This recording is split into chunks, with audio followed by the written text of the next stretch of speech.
Bonjour à toutes et à tous et bienvenue dans le 6e épisode de la série Le coaching et.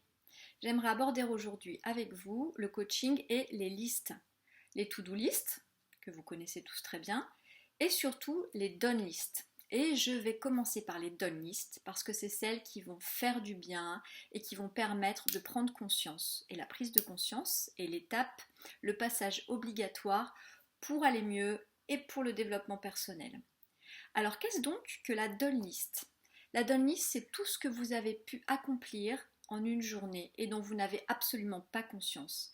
Toute la somme de petites choses, de choses faites en parallèle, de choses faites en plus, dont on ne se souvient absolument pas à la fin d'une journée. Alors, le but, cela va être pendant 2 jours. 2 jours seulement, parce que c'est quand même assez fastidieux. Pendant 2 jours, vous allez noter tout ce que vous avez pu faire du moment où vous vous êtes levé jusqu'au moment où vous êtes couché. Et vous allez tout lister. Lessive, vaisselle, boulot, action pour le boulot, courses, liste de courses, tout ce que vous avez pu faire en une journée jusqu'au moment où vous allez enfin vous coucher et dormir. Donc ça peut être, ok, j'ai relevé mes mails perso, j'ai envoyé des SMS, c'est vraiment tout noté.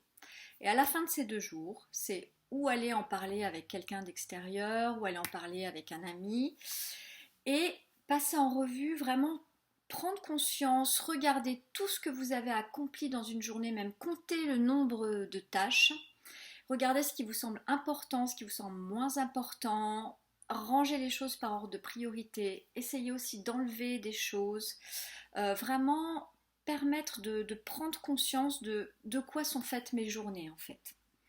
Voilà, donc ça c'est la done list. Elle va être très positive et très bénéfique dans plein de cas parce que nous avons tous des vies dans lesquelles nous faisons énormément de choses. Les done list vont être très efficaces dans le cas de la surcharge mentale, de la saturation, du burn-out. Elles vont permettre de se rendre compte de là où on en est, de tout ce qu'on fait dans une journée, ce qui est en trop, en plus, ce qu'on peut peut-être mettre de côté. Cela va être très bénéfique. Les done lists sont également très bonnes pour l'estime de soi-même, pour se revaloriser, pour se redonner confiance en soi. Par exemple, on peut régulièrement se dire tous les mois, je fais mes 48 heures de done list et même je publie mes résultats sur Facebook ou j'envoie un mail à des amis ou j'en parle dans un petit cercle proche de copines, de copains.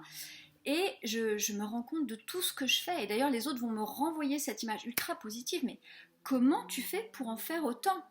Et en fait, ce dont on ne se rend pas compte, c'est que tous, on en fait énormément. Voilà, donc les done list, très positif, un super outil qui sera d'ailleurs utilisé dans les coachings et qui sera une bonne matière première pour continuer. Et puis, il y a évidemment les to-do list que l'on trouve partout sur Internet. Moi, j'ai juste un conseil à donner là-dessus. Les to-do list sont très efficaces dans tout ce qui est procrastination. Et la to-do list, elle doit être faite de façon journalière, de façon hebdomadaire, de façon mensuelle, également sur une projection à 6 mois et même à 1 an. Ça, c'est très important. Elle va permettre de décharger chaque jour mentalement la tête déjà bien prise du procrastinateur.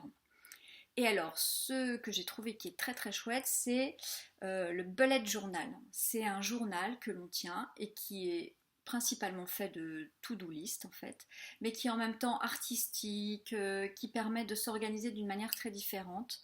Donc n'hésitez pas à taper sur internet bullet journal et vous allez trouver tout ce qu'il faut là-dessus avec plein d'exemples vraiment attractifs, esthétiques, marrants, vraiment très chouettes. Voilà, c'était le coaching et les listes et je vous donne rendez-vous très bientôt pour la semaine prochaine pour la suite. Merci et bonne semaine.